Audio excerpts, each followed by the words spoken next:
আজকে তিনজন বন্ধু বাইক মজা করে খামু রে। আমাকে একটু দে, কোট ফাটা কোট ফাটা। আরে বন্ধু, আরে বন্ধু, তুই তো একবারে ঠিক সময় আসছো, আমরা কেবল ফাটাইতেছি। আচ্ছা, ওই হুমুন্দি এত ফকিন্নি ঠিক খাওয়ার টাইমে আসে। কিভাবে বিদয় হরি বুদ্ধি পাসি।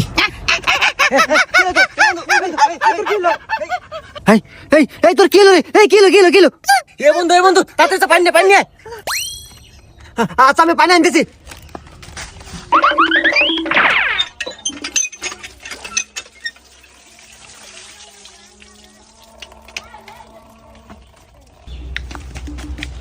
এ বন্ধু পানি।